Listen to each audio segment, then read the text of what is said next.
Hello, glorious souls. Kel Gunter here, coming to you live for the first Soul Service Astrology in Conversation with Sharon Holmes.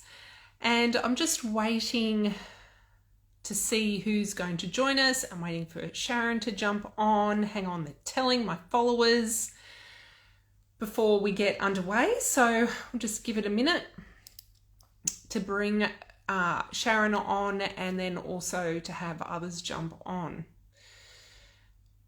Sharon is here, so let's see if I can invite. I'm going to invite Sharon.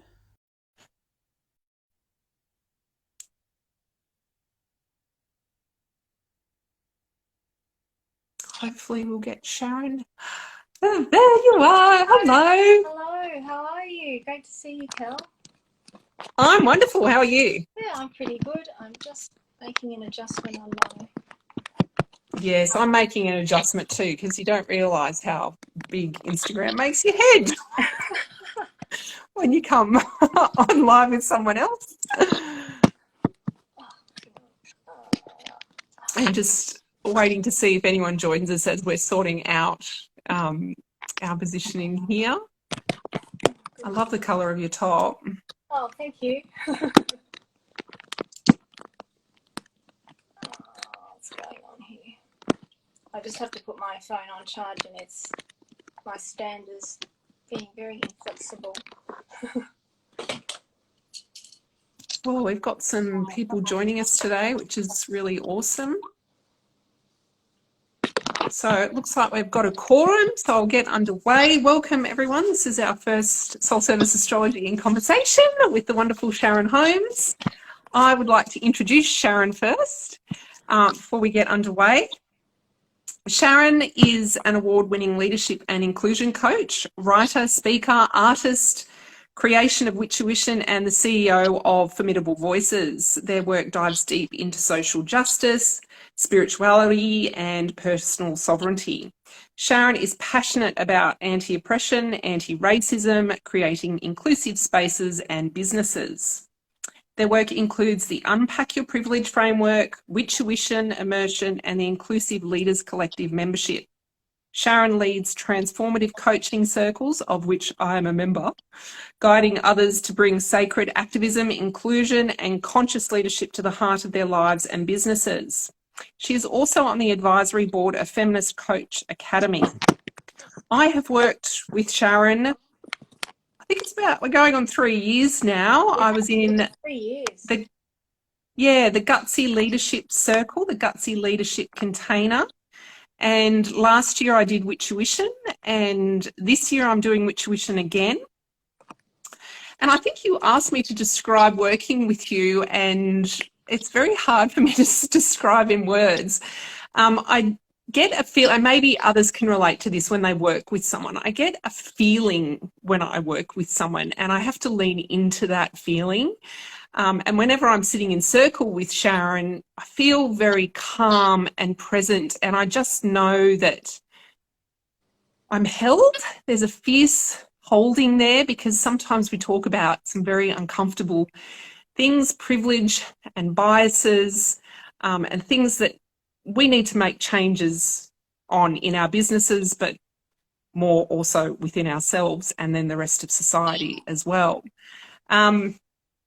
So I would encourage everyone to work with Sharon, and we haven't even started the conversation yet. Thank you. And Sharon is highly trained in many areas, and you can sort of reveal that to everyone as well. And you've blended it all beautifully into what I would call your alchemy. And yes, so welcome. Thank you. This is a conversation, so it's the first time I've ever done this. We welcome questions from the audience. I will do that at a set moment in time, though I won't do it all the way through. Mm-hmm. So Sharon, welcome. How are you? I'm well. I'm well today, which is good. It's sometimes a challenge to feel well when ableism is so ever present in the world and in the work that I do, and the industries that I intersect with. Because I wasn't so well at the start of the week and over the weekend, because I experienced really awful migraine and cervicogenic headaches, which started in the neck, and so it was very hard to move around. So I'm glad that I'm well now, so that we can have this call leading into what I hope will be a restful weekend for everyone. Yes, well, the weather on the East Coast is certainly suggesting it's a good time to be what I would like to call a Duna Taco kind of weekend. And something that you've been talking about a lot, probably because you were kind of really forced to do that, in particular with the migraines, rest, and how you've integrated that into your life, but more importantly into your business, because I think it's something that I know I've struggled with and I continue to struggle with, even though I'm not working anywhere near as much as what I used to work. How, I'd love you to sort of talk the audience through that, how you integrate that now, and perhaps how they can integrate it into their life and business without moving into those common pitfalls that I think we feel within our culture and society, particularly when we have businesses, of feeling guilt that we're not working, but we're resting. Yeah, it's a lot. I want to start by saying that I am aware that some people that might be listening are employees, and so it's very different to working as a solo business owner on so many levels. First, the standard working hours, that if you work full time, 5 days a week, 8-9 hours a day on average, and whilst that might be typical, it's very taxing on our bodies, and it's not normal. It's only been normalized because it's been developed by living in a capitalist society, and I guess businesses being so reliant on having worker bees to do all of that work. It's not a sustainable way of working. I was an employee for 24 years, and particularly like the latter part of that time, just how ableist it is working in a corporate environment and working in an office, and this constant, and we still see it today in online business, this constant messaging around being consistent and being productive, and how, you know, this perception and unfortunate belief that creeps into, you know, in for many of us around, if we're not doing something, we're lazy, you know, and having to change the way we think and believe what life is like, so that rest is something that we need, and that rest is a statement, and that rest is something that is the art of taking a break from the whatever work, you know, whatever work we're doing, whatever hours we work each week. And so in being a solo business owner over the last 3.5 years and burning out, I think the last count was probably 4 or 5 times in such a short period of time, because when you are deeply passionate about humanity and making change and the world, it's really hard to switch off when you want change to happen, because there's so many people around the world that are at the margins that have put up with so much, generations of families, generations of people putting up with the same crap, different day, different decade, different year. And I want to see rapid change. And so before I understood and believed that I deserved to rest, I would work myself into the ground. And that's not a sustainable way to work. We need breaks. If you're an employee, sick leave is there for a reason, and to never feel guilty about taking it because you need it for mental health, because you your battery has like run out, or whether you're ill or are injured, that time is there for a reason, despite some of the messaging you receive as an employee about you having to be there, and that you don't, in some way, it's sort of a subliminal message that it's there, but don't take it unless you really need to. And just the ableism around that we can feel unwell on so many different levels, and how that can affect us if we still push through. And ultimately, as an employee, as a past employee, I think I've made peace with being not in that environment anymore. And basically, we're just an employee number. And I have to say, HR, human resources, really takes the human out of it, because it's that department is not really for staff. That's for protecting the company's obligations around how they hire and treat people. And so over the last few years, I've really embraced what it means to rest, and every year that gets deeper and deeper and deeper. Unfortunately, mainly because of multiple instances of burnout, developing chronic illness. And I think the other thing is realizing, and accepting, and putting, a name to the conditions that I live with that aren't regimented and scheduled. They can happen at any time. I was just speaking with a client about how we can feel super well one day, we can show up on video like this, but the next day we might not be like that. And how important it is for all of us to prioritize and value the humanity of people, no matter what work we're doing. And that rest is not lazy. Rest is something we need in order to recharge and regenerate, so we can show up and do whatever it is that we're doing in the world. And for me, because I work for myself, I work on average 3 to 5 hours a day, with mainly, if I'm going to be working with clients, I usually tend for most of those calls to be between Tuesday and Thursday, sometimes Friday, but that's because of the energy and the client-facing role. But other work still happens. I will still work on the weekends, and that's really more about I'm very much guided by how I'm feeling, and also when I'm in creative flow. Like being a writer and having a writer's brain and having a creative brain doesn't mean I can lock myself into a 9-to-5 schedule. And I've realized that. So even though I might strictly say to myself, I don't want to work on these days, I want to just chill out, learn, do things that personally and professionally develop me, that I'm interested in, I don't get too stuck in the muck around it's the weekend, I shouldn't be working. Because writing takes you on a journey, and it's deeply healing as a practice, just like art and creativity are.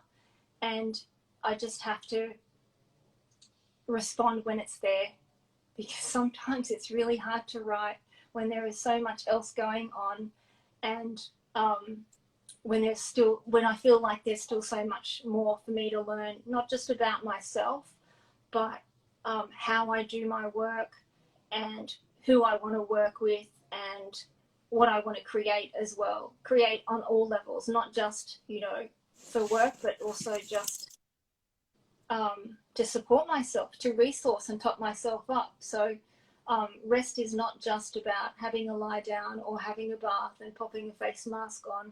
It can also be about resting in with a good book or watching, a show you like.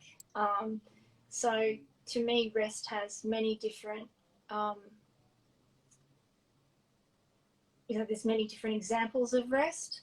And it's just about finding which ones work for you so that you can regenerate and show up as needed and when you are required in your work and in your business. Thanks for that, Sharon. I think you touched on a couple of things there. In particular, ableism is definitely one of the things that you work with people, but also inclusion and racism. I'm wondering if you'd like to talk a little bit more about that for us, and that will sort of give people an insight into the work that you do. You sort of touched on working with clients. Mm-hmm. And what's interesting is you are a disruptor. I've certainly known that. That's why I think I like hanging out with you and working with you, because I think you said it to me once before, you said, Kelly, the system's working exactly the way it's designed to. And that's why we feel so unsettled within it, because we know something's not right. There's multiple elements that it's not right, and people will often say the system's broken, but it's not.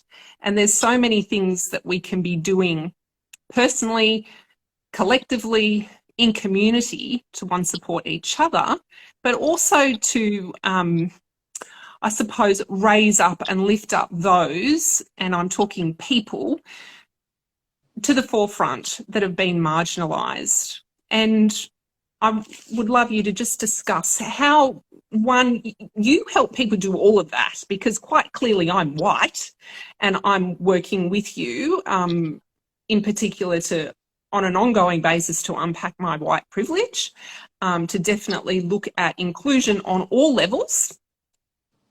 And then to also be understanding that the system is working properly, and where I don't feel quite right with it, and how I can be the change that I want to see and live the change, even though it's really effing hard at times to do that. Yeah, it is. It's hard to do it because there are so many conflicting messages when we begin to unpack and untangle from all of the conditioning, how we were raised, all the societal messages, what we were told at school, how we're treated in the workplace, all of the messages, all of the noise when we're scrolling through a social media feed. Not even if we don't read the article, we see a headline and there's, you know, a feeling like there's something that sometimes just even the most the smallest bit of information can just like it still becomes something that we might end up getting into us and becoming a subconscious thing. And so when you said that I'm a disruptor, absolutely, because I've had to disrupt so many things about myself and what I believed of myself and things that were said to me growing up in my, you know, developing years when my brain wasn't even fully mature yet, that impacted how I felt about myself, how I treated myself, how I let other people treat me.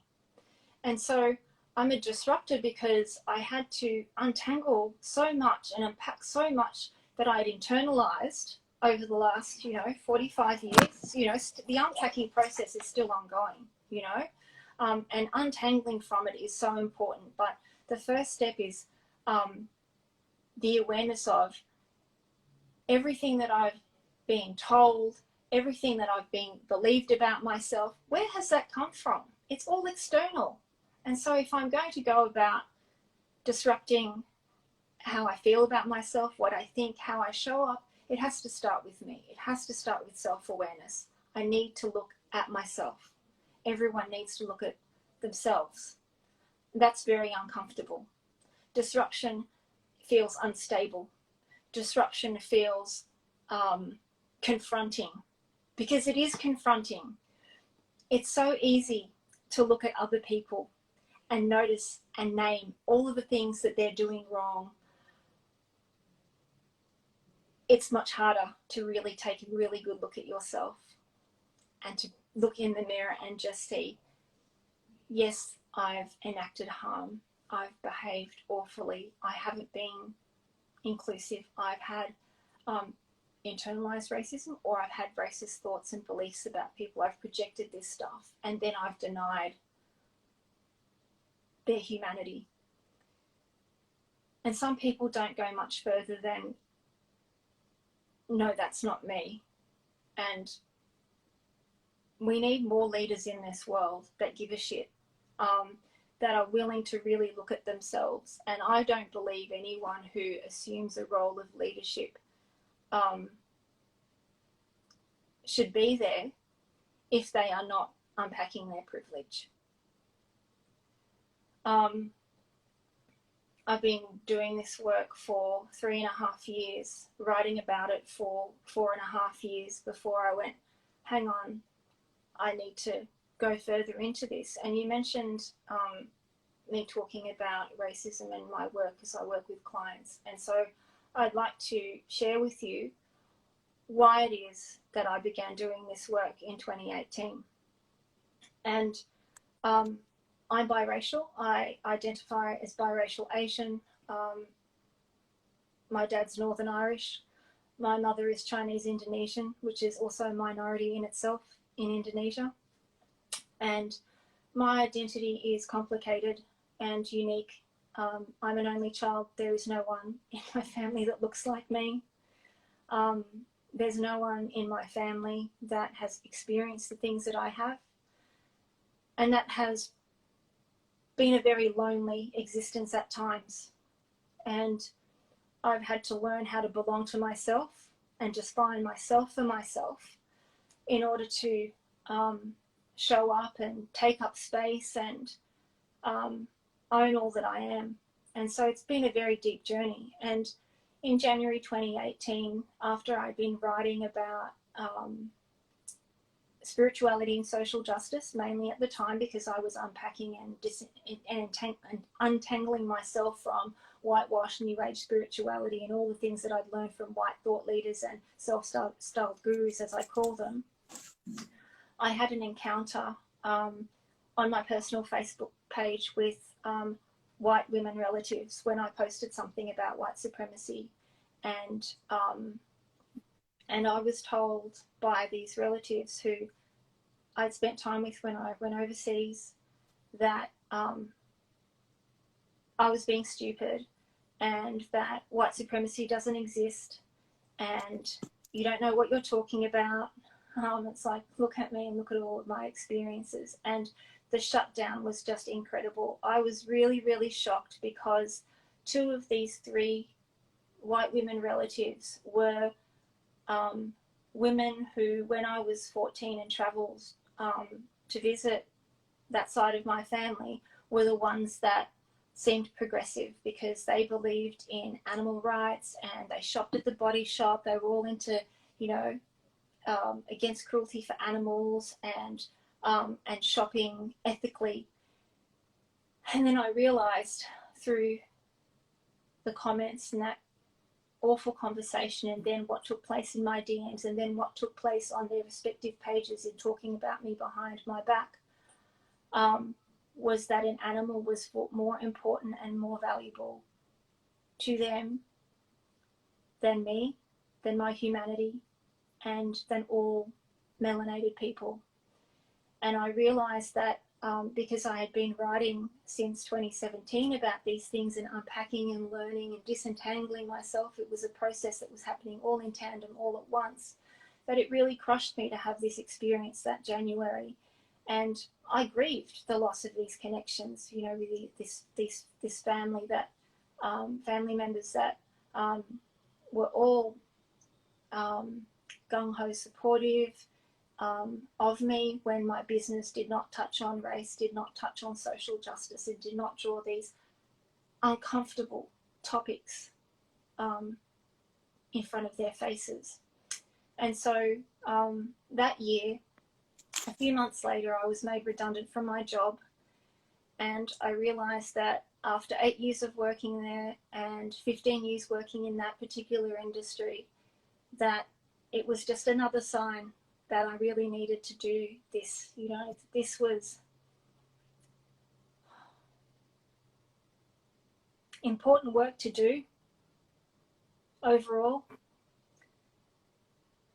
And whilst my story and that particular event and set of comments and conversations that took place where there was a hell of a lot of white denial and other typical white fuckery weaponry, as I sometimes refer to it, I needed to do this, and I didn't know how, or I just knew that I was still learning so much about identity, still learning about myself, but I needed to do it not just because I was harmed and I've experienced racism and my earliest memory of racism was when I was age 7, but because I didn't want anyone who understands and has experienced racism to be in that situation, to be hurt and harmed. And so not only did I learn about who I didn't want in my life, I also learned by trial and fire to build stronger boundaries and get really clear on what my ethics are and what my beliefs are, and to unpack those things that were not aligned with how I show up and care for other people. And so the work I do is, even though the majority of my clients have been white people and mainly cisgender white women,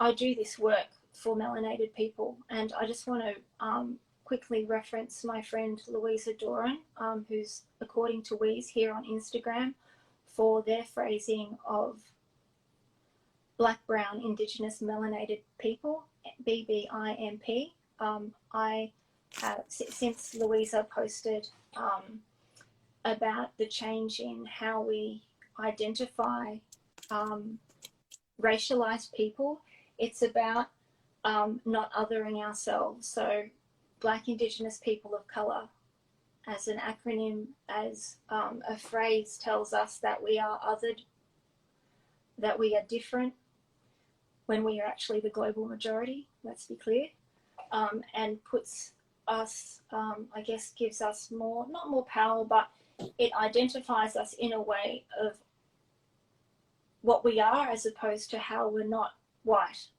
And so I just want to point out where that phrase came from, and that was developed by Louisa Doran. And so in terms of the one-on-one work that I first started after I was made redundant and decided, what is it that I'm going to do? How is it can I help? I basically just noticed what it was that people were commenting on, what people were asking. I'd been writing as a Patreon creator since I think it was mid-2017. And I just was paying attention to what it was that people were responding to, and above all, what people were reacting to. And because I wanted to serve and had already a lot of connections in the coaching industry and across spirituality and wellness, I developed a service of consulting. So doing one-on-one, one-off sessions initially with clients to help them with developing their anti-racism strategy for their business. And that just involved a number of different areas that I realised were really important. And then after the 1 hour session, I would provide a report on recommendations, resources, further actions that they could undertake tailored to their business. And after that, within a few months of that, the idea of Unpack Your Privilege landed with me, and I developed at the time, that year, it was,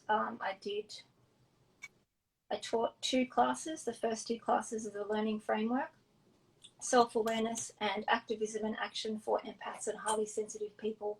And I did that, particularly the second one, mainly because there are a lot of people out there in the spiritual industry calling themselves empaths. There are a lot of highly sensitive, introverted people who do become coaches because, and who I also may identify with the trait of empathy, that are doing their work because they want to help others. And so that's why I kind of put that particular class together. But the first part is self-awareness and looking at yourself, like, you know, who are you? What are your identities? In what ways has racist and oppressive behaviours, biases, stereotypes, beliefs shown up in your life and how you operate? So it's really more of a personal deep dive into looking at yourself, then followed by, you know, what actions can you take? I identify obstacles, limitations that people typically experience, and how they can overcome those, you know, in the coaching industry and in spirituality, there's a lot of talk around, you know, mindset, which I really hate that word now, just quietly or loudly. And I feel like, and what I've learned, I guess, is people talk about changing their beliefs about things and about themselves, but they weren't really willing, and I'm not saying everyone, weren't really willing to look at that as it applies to race and oppression. And so I wanted to develop something that was going to cover all, you know, as many bases as possible. And so that was the start of my work in late 2018, and then I added more to the framework 2019, 2020, and then this year I concluded the framework with the sixth class, which is all about inclusive business, and specifically for people who run businesses and who wanted support to develop their own anti-racism and anti-oppressive business plan. And I should probably mention the other couple of classes. So classes 3 and 5, no, 3 to 5. So the third class is spirituality and social justice, where I deeply unpack white behaviour and my observations of cultural appropriation in the spiritual industry, and how it's not particularly spiritual if you're excluding or are silent on social justice. So I cover that with some real life case studies and examples in the spiritual sector of what people were doing and why what they're doing is against anti-racist principles. Class 4 is expansion, and it's just, you know, further deepening the action that can be taken by someone who is truly wanting to become and continue to create a sustainable practice around being anti-racist. So that's the 4th class.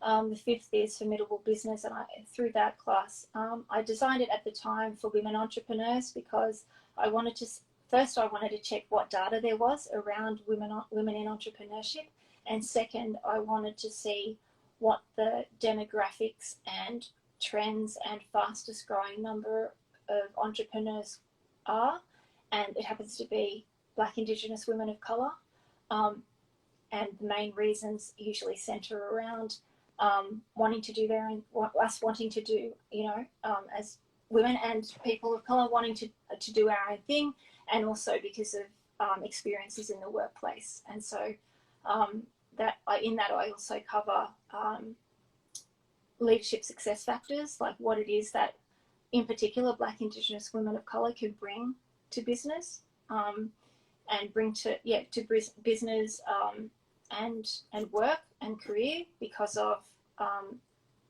the cross-cultural experience of not necessarily living in the country that we were born in, or living in the country, or not living in the country our parents were born in, and, you know, living on colonized land and stolen land, for example, and providing a more of an overview around what's needed at an institutional and systemic level for change, and how individual business owners can audit themselves to see where they are at with acknowledging and unpacking their privilege, and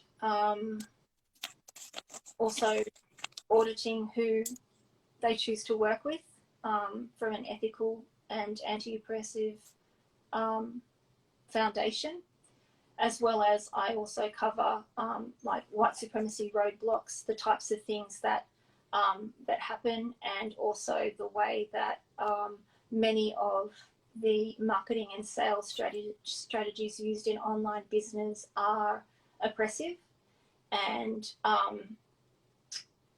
aimed at upholding the existing way of marketing and sales and doing business, and all of the privilege that's surrounding that. So that's that covers the Unpack Your Privilege Learning Framework, which I trademarked earlier this year because I'm really proud of that body of work.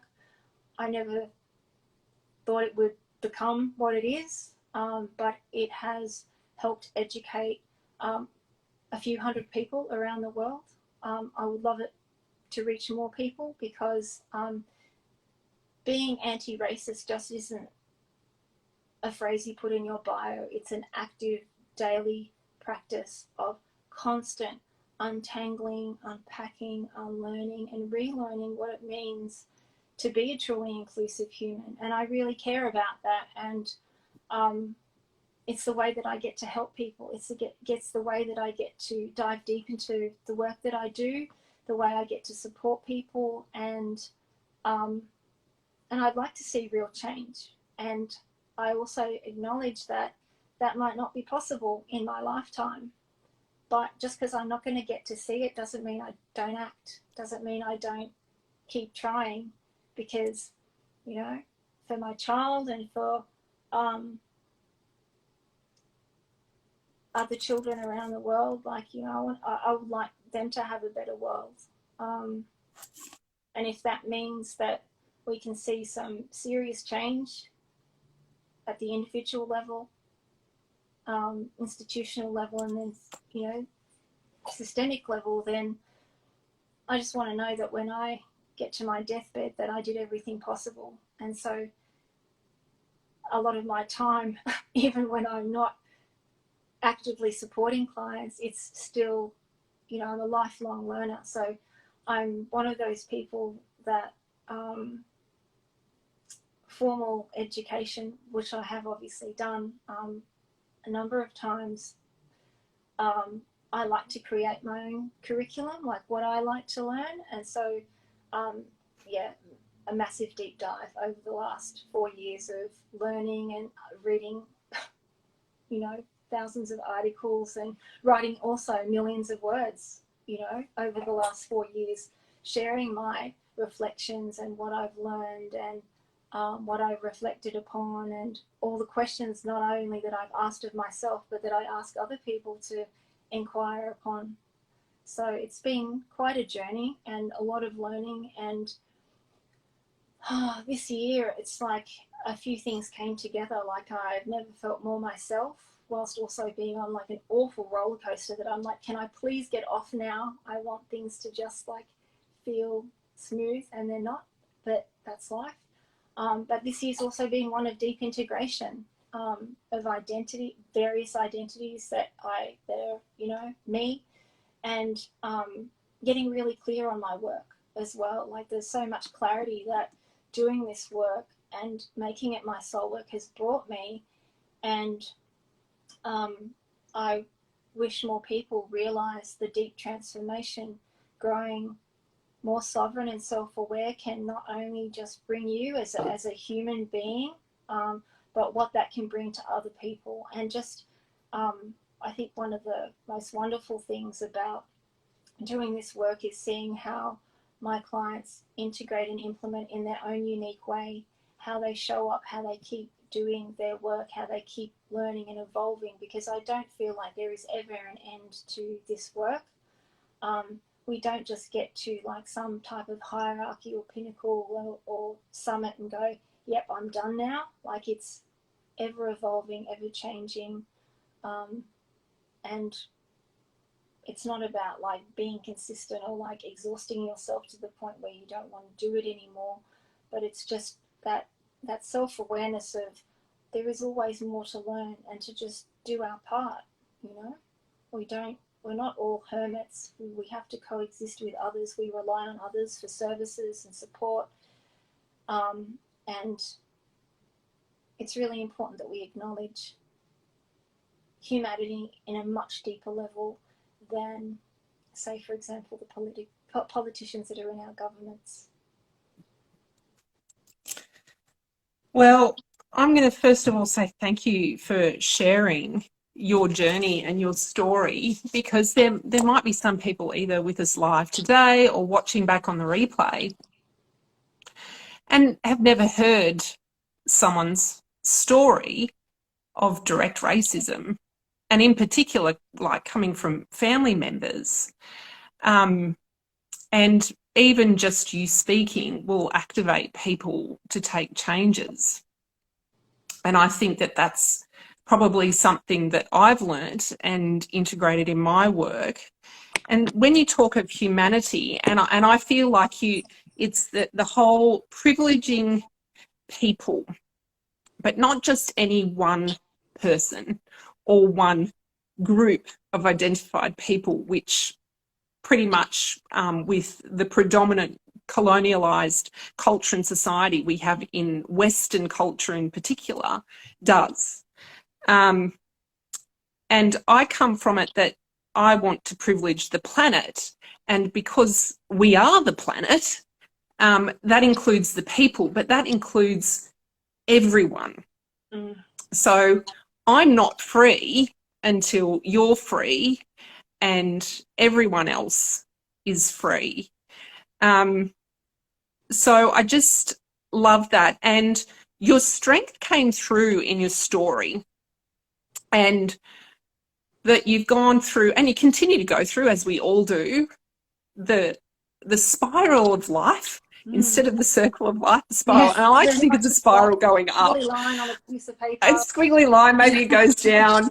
But that you still come back to this place that you hold deep in your heart, that you just want to help. And you've got a very particular focus on helping people, and mine's the planet. And like we both keep coming back to that the changes may not be enough that we're making. And we've both got children, and we may not see the changes that we're trying to implement, the outcome of that. But that's still okay, because what I feel is happening is that there is this subtle rumbling underneath the surface of what's going on at the moment. And I certainly hope it's not another level of division, but that it's more that it's what you've described, and the best way I can describe that you've described it is the unsettling, that we're unsettling ourselves from being settled, being colonised and crusaded over by the Romans back thousands of years. And that's going to hopefully, and I use that word hope again, that we keep coming back to that idea of hope. And I think it stokes a lot of people's fires, and I would like to encourage people to continue doing that. But what came across for me in your story as you were telling it, and I wonder if other people did, was the fierceness and the intensity that wells up out of you when you share your story and your service and how you work with people. And I saw that reflected in your birth chart when I got to look at it. And it was so wonderful to be given that honour and privilege to look at your chart, particularly when you look up to someone and you work with someone, and then they say to you, oh, will you look at my birth chart? Absolutely. But I know that you had used astrology previously as a support practice or something that helped you. And we've definitely touched on your anti-racism work, your inclusion work, your privilege work, your coaching work. And I should say to people that Sharon does coach, so that if you are interested in being coached by Sharon, you can definitely reach out to her. But there's a whole other side that maybe people aren't aware of, and that's your deeply witchy nature, I'll call it, the witch archetype in you, and that you blend a lot of metaphysical practices into your own practice. And this past 2 years, I've seen that come more out onto the front lines, rather than, as you've mentioned, that it was much more of a solo practice. But astrology was one of the things that you followed. And I'd just love to ask you how you use astrology, how you've used astrology, how you integrate it into your life and or business, just to give others that might be listening some idea of a metaphysical practice that can support them and potentially help them amplify various strengths or to deal with personal challenges. Okay. Before you read my birth chart, and before I knew of your work, I mainly, even though I've had birth charts done previously and tried to learn about astrology as a modality to understand myself better. I used to find it really confusing because there was just so much spiritual garbage, jargon, and crap, and just it was really hard to read between the lines and get clear understanding of like who it is from an astrological perspective that I am. And when you launched Soul Service Astrology and in you offering birth chart readings, it was incredible. Like, and I've spoken about this with a friend who got a birth chart from you this year. It's just like, it was like we've tried and looked at so many different things, so many different modalities to understand ourselves better and why we are the way we are. And you know, it's just been mind-blowing because you use plain language to explain sidereal astrology, and I love how it's the how, you know, the overlap with astronomy, and it's about, and I mean, you explain it way better than I do about what sidereal astrology is, but I found it really invaluable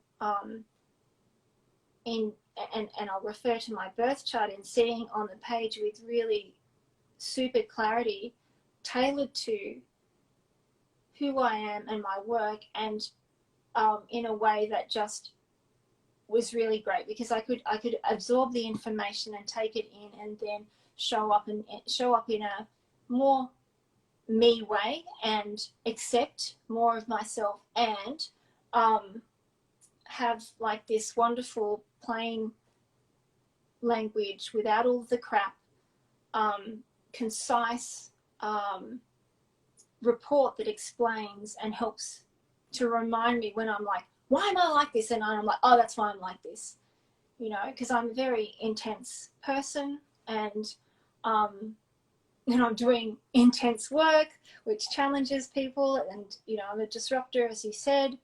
And so it's like, you know, my sidereal birth chart has given me, since you did it for me in January 2020, has given me so much more clarity about how I show up and do my work, and like, you know, that it's okay to be me. You know, there's not a lot of modalities like diagnostics, personality tests, and all that kind of stuff that just teach you or show you. It's not about teaching, it's about showing you who you really are, and how you are, and just to accept all of those layers. Like, after I was speaking before, I was just thinking about how I feel so at peace and calm about who I am and my work. And because I know who I am, and because I know what my work is, you know, now more so than I did 6 months ago, 12 months ago, 18 months, 2 years ago, there is just something about that that means not only am I very well boundaried, is that I feel unshakable because I know, and I've done the work on myself, and I've done a lot of growth healing practices and work for myself, on myself, that why would anyone want to fuck with me now? Because I accept myself wholly and completely in ways that during my most painful, trauma triggering times over the last few years, I didn't think was possible. And so I know myself now. And so my invitation to anyone is to really get to know yourself as well as you possibly can. Don't be afraid to disrupt. Don't be afraid to think differently. Don't be afraid of discomfort, because discomfort is a doorway to finding you, maybe finding a different career path, maybe finding better boundaries, like finding whatever it is that's out there that's for you. And so don't be afraid, be very afraid, but be okay with that. and be okay with things taking longer than you could possibly ever predict or expect. And that's okay, because some of us weren't meant to be like fully evolved in our 20s. Some of us took a little bit more time, like fine cheese, fine wine, you know, and I really feel that now. And so I feel really deeply at peace with myself, even though there is more identity stuff and healing that I, you know, will continue to do for myself. But I just feel like, you know, to use a word that I use in my business and stuff, I do feel formidable. And now that I can really honestly feel that, like, to my core, it's almost, and I don't want to even like mention brands, but I just feel like I really have developed that armor of Teflon, you know, like people can still hurt me, you know, let's not get too, you know, confused. Like, you can still fully accept yourself and people can still hurt and harm you, but it's like how long it stays with me and how unbothered I am about it, and how quickly that unbotheredness now happens and occurs. And so yeah, I wish I knew this piece when I was much younger, but I think I had to mature and grow and develop and really learn to accept myself in order to get here. And so, yeah, I think younger me would be really proud of how I've like come full circle to, you know, I've always had a passion for justice, even when I was a little kid, and I've always loved writing and I've always loved stories, and I get to do those things every day. And I, you know, since my teenage years, when I was thinking about what kind of career path I wanted to follow, and I've always wanted to do something that was going to involve helping people. It's just that I got sidetracked along the way because certain things and opportunities just didn't happen for me when I was younger. And the last 4 years, I created opportunities for myself. For those of us who are at the margins, no matter what our like layers of identity are, sometimes it's not about like finding who you are through something else. It's about belonging to yourself, defining yourself for yourself, and then creating something for yourself. And I was at a private dinner run by my friend Lauren White earlier this week, and she said, and wrote a post the other day about it, create where you belong. I've created through my work a place of belonging, not just for myself, but for others, you know, where everyone is included, you know, particularly people who have marginalized identities are included. You know, I don't use gender binary language in my business because I have queer and non-binary clients, and I don't, you know, like I'm as inclusive as I possibly can be. I'm here to serve and do my work and show up as a leader and create opportunities and elevate particularly Black, Brown, Indigenous, melanated people, but also other marginalised people as well, because it's really shit upon reflection to see the ways, to recognise the ways that people are invisibilised, you know, because of race, because of age, because of disability, because of illness, because of religion, because of multiple things. You know, if you know, are interested, look up the varying social identities, figure out which ones yours are, and then from there you'll be able to see, you know, where are you when it comes to being on the margins? How about the people that are in your community? And particularly on social media, through your work and the language that you use, who isn't included? And this is not about being a free-for-all and having to be for everyone, love everyone, and have everyone love you. It's just about, you know, who's going to feel hurt, harmed, excluded by using gender binary language, or as a starting point, you know, to not sort of dive in too deeply into that, because, you know, we want to talk about sidereal astrology. But my chart has helped me really take ownership and claim my role and my passion and my purpose as a leader. I never thought that I would be standing up at the front of a room or on a stage doing my work. I never thought that anyone would listen to me. I didn't think I had a voice that had anything worthwhile to say. So I was always really quiet and introverted well into my 20s. But I've learned different because I've created a place where I belong and where others can belong and feel like, supported, seen, heard, safer than what's, not inclusive. And that's really important, on so many different levels, like to have your humanity recognized, to know that you really aren't fucking alone. If you're an outlier, a misfit, someone who just was described as strange or weird or unusual, there is a place for you. And it's just a matter of finding it. And if you can't find it, create it. I love that, because I think I've done that too, but I'm not going to go into that today. There's a couple of things in there that, first of all, I'll explain sidereal astrology for those that may not know. Sidereal astrology is essentially astrology matched with astronomy. So the planets are referenced to what you can see in the night sky. And people might scratch their head and go, well, hang on a minute, I thought that that's what astrology was, that they're referring to the planets and the moons in this particular sign or zodiac. No, it's not.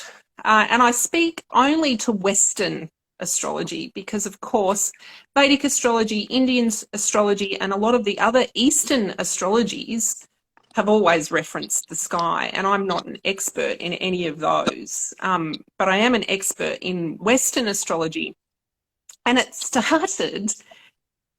started well before we could write, because there's lots of records, cave etchings and bone etchings and stone monuments and earth monuments relating that humans have always looked to the sky and have divine meaning from it, or used it to help them interpret their environment, which is why I feel astrology is a technique that you can come back into connection with your ecological self. And I feel like once people do that, once people come back into the connection with the natural cycles, with themselves, they start paying more attention to other people. They start realizing, oh, maybe I haven't treated other people. Maybe there are some biases there that I need to look at as well. So it's almost like astrology can pull a thread.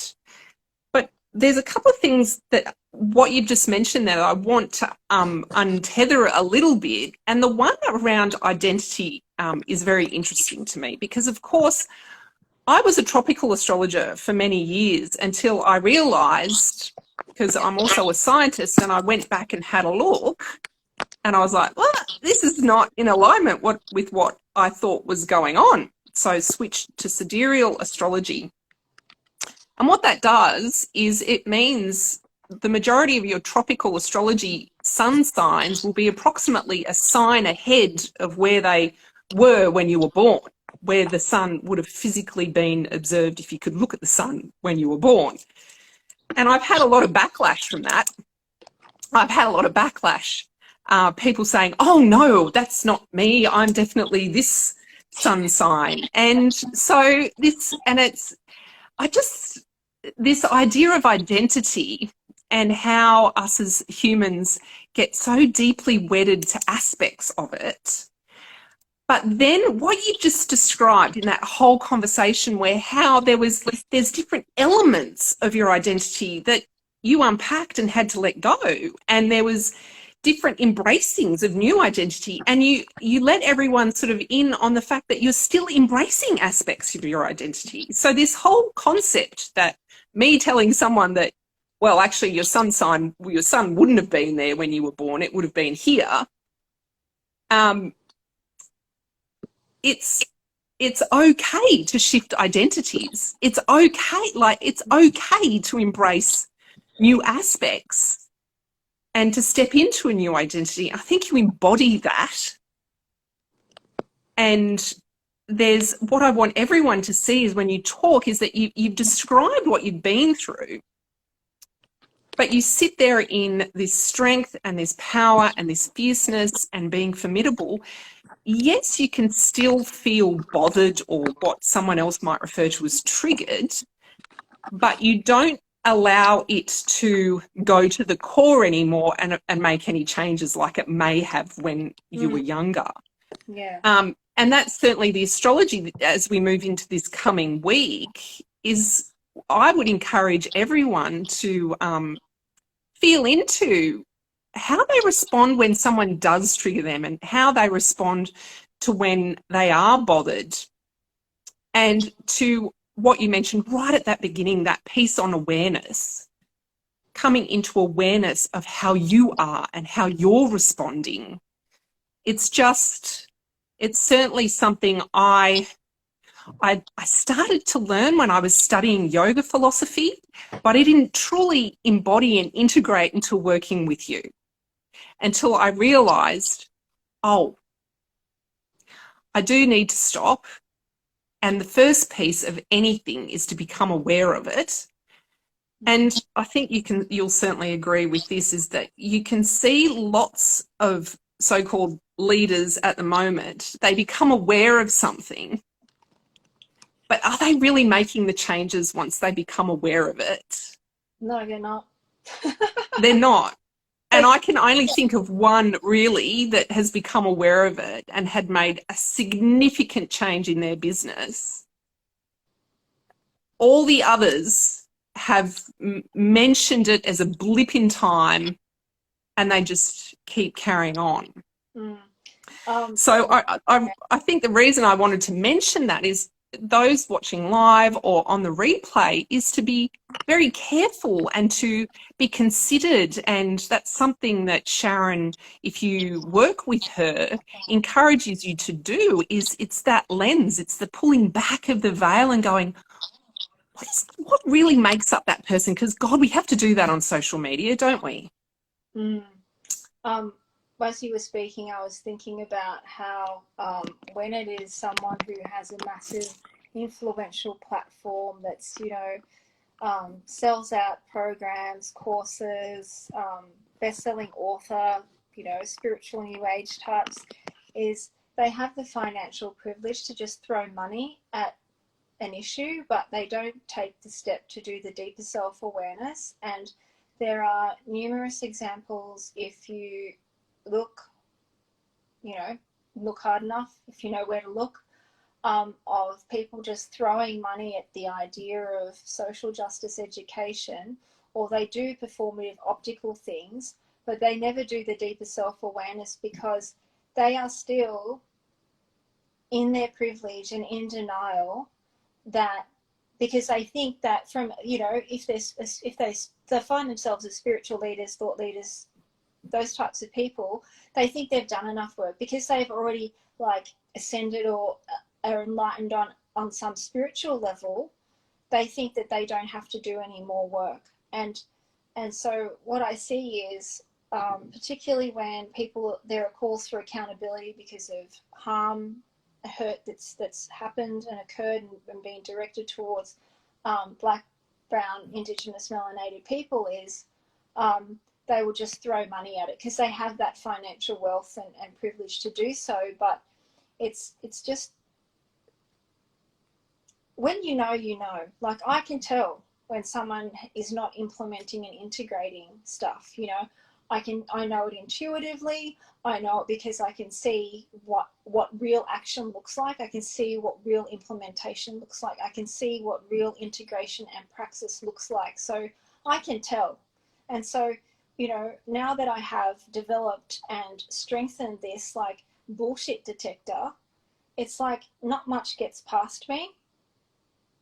And people can claim to be anti-racist as much as they like. They can have some basically worded inclusion statement on their website, and believe me, I have seen 3-sentence ones that are basically were just spiritual babble crap without actually saying anything. I can tell. And you know, I'm not saying that just because someone's going to be able to tell that you should instantly do something about it. You've got to want to do it. You've got to get uncomfortable and be willing to do so, because we are all at various stages of our lives, maturity, experience, education, and we always have something new to learn, not just about ourselves, but about others. And if you are a helping professional, you should be doing this work. You should be unpacking your privilege. You should be someone who's becoming anti-racist. You should be doing a hell of a lot more than just corporate type diversity and inclusion actions that like make you look good but have no depth. And as you know from my natal chart, I'm intense. I'm all for depth. I do not do shitty small talk. I don't do anything like by halves or quarters or, you know, anything less than that. I do, if I'm going to learn, I'm going to go all in. And becoming anti-racist, becoming anti-oppressive, becoming feminist in the way you operate in your life and business and support your community as a helping professional requires you to be all in.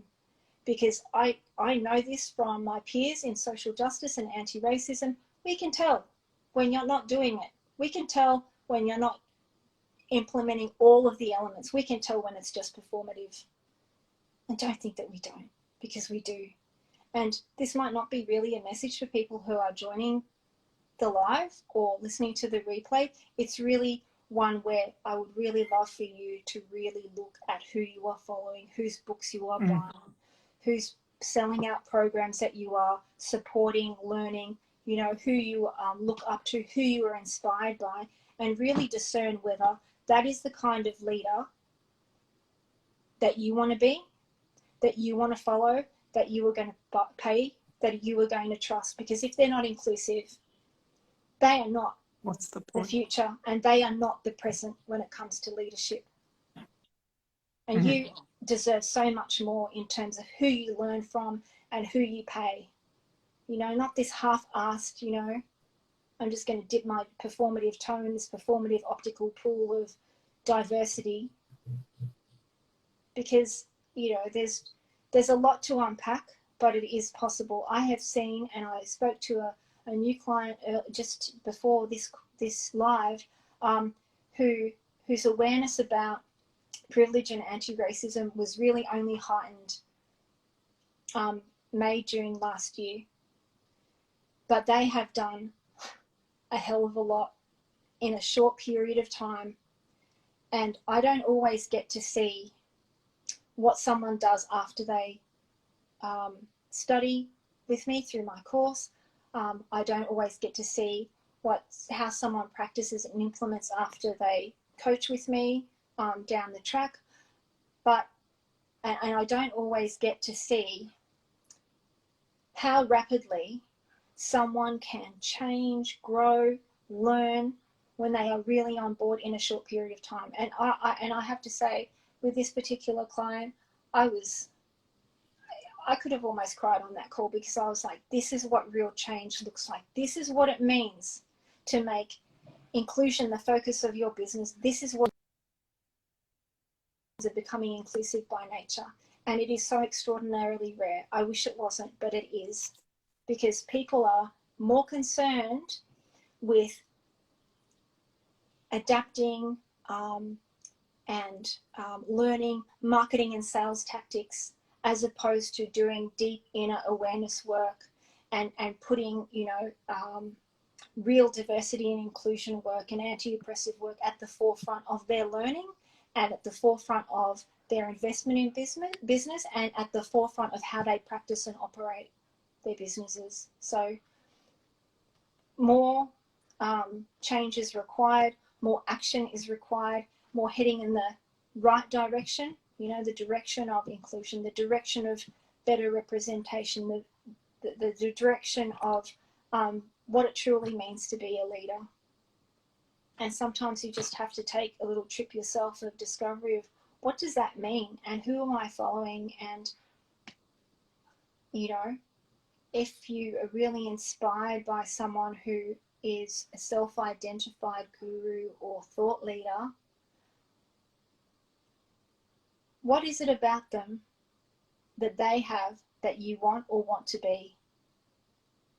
And can you find a different teacher, speaker, coach, writer who embodies way more than just the materialistic, shallow elements?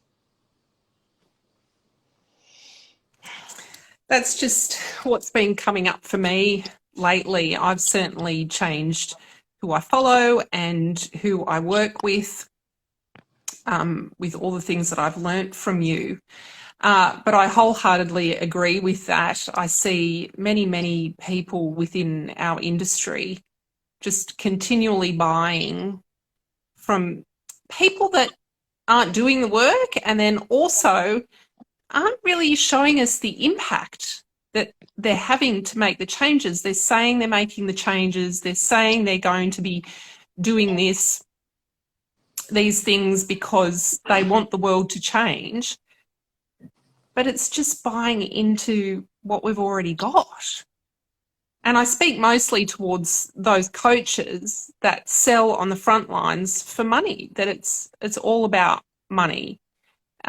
And I certainly hope people watching today can see the depth of what you offer, and that it's most definitely, there's so much more.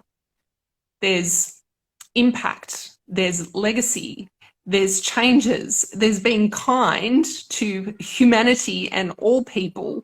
There's working towards that, and that's really what I think I was talking about at the beginning, was that unsettling the status quo, unsettling the system that we already have. So it's been truly delightful speaking to you today, Sharon. I certainly hope everyone that's watched or will watch has enjoyed learning about your journey. Before we go, I did want to ask you, is there an offer that you have at the moment that people can go and check out and or purchase? Yes. Before I share that, can we circle back to sidereal astrology again? Oh, yeah, we can. Because, there was something you said earlier about how, with the way you combine, with sidereal astrology, combining astrology with astronomy, the actual placement of the planets. And one thing that I learned through my birth chart and working with you was how I'm not a Scorpio sun in sidereal astrology. I'm a Libra sun, and I still love Scorpio memes, but I know that that's from, and because sidereal has provided a more accurate implementational way of doing my work and being and showing up in the world. Like, it embodies, like, it shows me how to embody who I truly am and to accept and be that, as opposed to I don't know, something else. But I just found that people are challenged by sidereal astrology because they might be a different sign to the one that they always thought they were, and being someone in tropical astrology is a Scorpio sun. Like, I fucking love being a Scorpio sun in tropical astrology. It was challenging to kind of go, oh my God, I'm a Libra sun. But you taught me that is it my moon in Pluto that provides me that very scorpionic intensity. So it's like, yes, it's not about the sign, it's about the placements and how interesting and powerful that is. But I still do like the odd Scorpio meme. But when I look at astrology memes now, I will look at like a few different ones, like a few, like, all the, like, the sun, moon and ascendant, not just like one of them. And usually I get a much better picture from that. And I think a lot of people who talk about astrology or teach it, it's not just one planet. It's not just one sign. You look at it's like the other ones as well. There was something else I wanted to just quickly mention. That's right. Obviously I see myself more clearly through my natal chart in sidereal astrology with you than some of the other modalities. Like, you know, I've done personality tests, Strengths Finder, um, uh, Myers-Briggs, which by the way is a white supremacist oriented personality test, but might still be useful. But just, you know, if you're a marginalized person, it's, you know, not tailored to include you or define you and your traits particularly honestly or well. But I've just found, like, you know, and human design is very popular now, gene keys and a few other things. But I found of all of the ones that I've tried, and Strengths Finder is a bit different because it's a bit more defined about, you know, how I can do what I do, superpowers and all that stuff. I found Sidereal astrology the most insightful. So find what works for you and resonates with you, but, you know, look at the history of, and look at the accuracy of, and who developed, you know, the modalities that you're considering, particularly healing modalities like cultural appropriation. Please make note and reference of that and be aware of it, and pay the appropriate teachers. You know, that's really important. Pay the appropriate teachers, because there is, you know, when you look at the New Age shelf, spirituality shelf at any bookstore, it's not very representative or diverse or inclusive.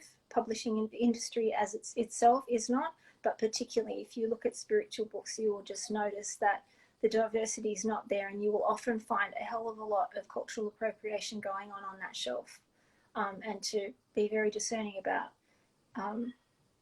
who you support, buy from, and buy more, you know, buy more books from diverse writers if you are someone who's a reader. In terms of what do I have on offer now, I just turned 45 on the 18th of November. I don't do sales very often, but I like to do a little birthday sale. So I have one at the moment till the 30th of November before I take a break from doing too much social media. And that is, I have 15% off all my individual classes, courses and programs that are on Podia. If you go to my bio, you can just click the link and it'll bring up, you know, all the things I'm doing, involved in, ways you can support my writing and educational resources and work that I do. And yeah, courses, classes and programs for deeper learning, and some of the framework that I spoke about today. And so that's 15% off. The birthday code is 45 birthday, but there's a post on my, and in my links that says what that is, just in case you need to check. But thank you. Well, thanks. Enjoyed our chat. Thanks for that. Yeah, I think some of the comments coming through there, yet that you are more than just your son. You are so much more. And same with putting a lens on coaches that you're going to work with. What are their qualifications? What training have they done?